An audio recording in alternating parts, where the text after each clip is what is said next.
Okay, ready? My name is Sean Marshall from Cat Power. I was born in Atlanta, Georgia. I lived in New York, moved to New York when I was 20. Now I live in Miami. I was 18 and I saw the Flat Duo Jets, Dexter Romweber. When I was 16, I saw him perform Open Up for the Cramps. And he had a 1950 Silvertone. And when I was 18, a friend of mine was selling the identical guitar. So I bought it like a piece of artwork and had it in the corner of my room. And then when I was 19, I started playing it just as a hobby. My favorite musician today would be Jack White and Bob Dylan. My favorite singers of today would be Mary J. Blige, and Aretha Franklin, and Little Richard, Billie Holiday, Hank Williams, Run DMC. Indie for me is individualism. You can't buy individualism. Sorry. The name of my last album is called The Greatest.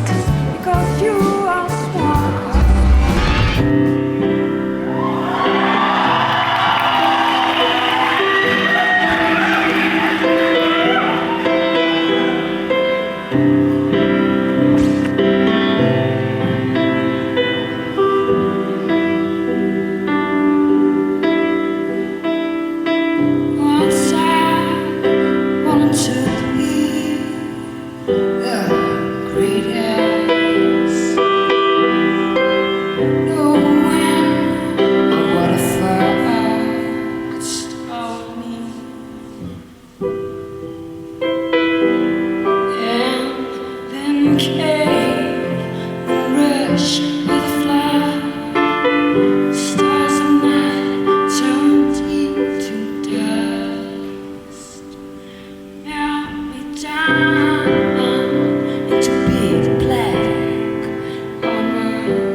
Pues bienvenidos a otra cápsula más de indie. Estamos aquí con Cat Power, mi favorita. Hola. Oh, thanks.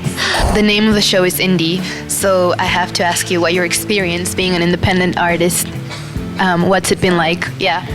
Easy, because there's no real control. I mean, I'm uncontrollable. It's been easy because the people, well, with my label, Matador, there's so much support because they're, you know, they didn't want to be a major label. You know, they want to do things right by the artists. You know, they're not, I don't consider them a corporation, so. But it's easy because they just believe in whatever you want to do. How or when did you realize you wanted to be a musician? I loved singing when I was little because my dad's a singer, and my grandmother was always, when we would go to church, we would always sing in church. It's very common in the South. I always loved singing, but to be a musician, it was something I wasn't really sure I wanted to do because it was just a hobby. Like I always wanted to be a painter, wanted to do something visual. But I, love music probably more than, or I love singing more than anything. So. Is it true you're gonna join the cast of Saturday Night Live? Oh, that's a wish. That's a hope. I have to come up with a good skit, a good, because I can imitate people well. So I have to figure out, I have to write a skit and have someone direct it and then submit it. We've played your video, Living Proof, on the show. I want to ask you about that video. What is it about? It's the director is a music historian named Robert Gordon from Memphis. Robert Gordon said, "You know what, Sean? I made a video 15 years ago of Dexter Romweber's band, the Flat Duo Jets, who was my inspiration to get a guitar in the first place." He's like, "Let's do a video." It's not your fate. Si quieres ver más, pide Exa TV a tu sistema de cable.